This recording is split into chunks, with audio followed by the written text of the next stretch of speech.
Сәлеметсіңдер ме, балалар? Здравствуйте, ребята! Добро пожаловать на урок русского языка. Сегодня мы продолжаем изучать раздел «Моя семья и друзья». Тема урока – дом, квартира, адрес.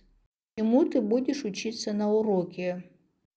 Ты научишься отвечать на вопросы, читать знакомые слова и словосочетания. Задание первое. Прочитаем стихотворение Мусафара Алимбаева «Мы знаем дорогу». Если время к 9, в садик нам пора идти. Я тогда свою сестру крепко за руку беру. Нам знакома в сад дорога, там цветов красивых много. Время близится к 7. Мама мне: сестру возьми. И опять свою сестру крепко за руку беру. Как идти мы знаем точно, вдоль по улице Цветочной. Запомните слова: дом и, квартира пәтер, адрес мекенжай.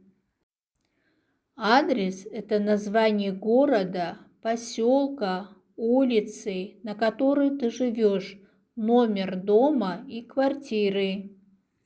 Ответьте на вопросы. Кто приводит сестру утром в детский сад и забирает вечером?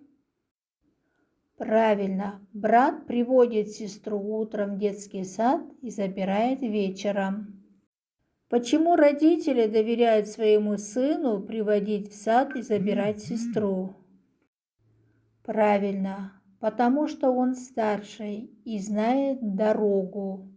Поэтому родители доверяют своему сыну. А что можно сказать о мальчике? Какой он? Правильно, он заботливый, добрый, внимательный. А на какой улице находится детский сад? Правильно, детский сад находится на улице Цветочной. А вы, ребята, знаете свою улицу? Задание второе. Напиши слова в тетради. Дом, квартира, комната, адрес. Задание третье. Рассмотри картинку и скажи, в каком доме живет Асель, а в каком доме Дамир. Правильно, ребята. Асель живет в 5 доме по улице Абая города Кустанай. Правильно. Дамир живет в 1 доме по улице Ибрая Алтансарина города Кустанай. Молодцы. Задание 4. Рассмотри визитку-карточку. Прочитай. Для чего человеку нужно знать свой адрес? Дома сделай вместе с родителями такую карточку. Карпыков Саян, город Алматы, улица Шуханова-Лиханова, 10 дом, 2 квартира. Ребята, каждый человек должен знать свой адрес. Если вдруг он потерялся, его найдут вот по этому адресу. Вы для себя тоже сделаете такую карточку и запомните свой адрес. Задание 5. Поиграем. Игра «Радиоэфир». Громко по радио объявите свой адрес на родном языке, затем на русском. Например, менің мекенжайым Алматы қаласы, Абай көшесі, 10-шы үй. Теперь на русском.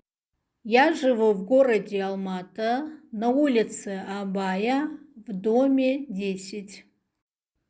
Задание 6. Прочитаем текст. Какие бывают дома? Найдите в тексте слова, которые отвечают на вопрос «Какие?». Напишите их в тетради. Дома бывают разные, высокие и низкие. Высокие дома чаще всего стоят в городе. Низкие дома строят в поселке, деревне. В домах есть комнаты. Общая комната ортақ бөлме, кухня ас үй, спальня жатын бөлмесі, ванная комната жуыну бөлмесі. Итак, ребята, какие бывают дома? Правильно, дома бывают разные, высокие и низкие. Напишите эти слова в тетради. Разные, высокие, низкие. Задание 7. Определи по словам-действиям название комнат. Спят. Это спальня. Обедают. Это кухня. Умываются. Это ванная комната. Смотрят телевизор. Это общая комната. Молодцы, ребята. Спасибо вам за урок. До следующей встречи.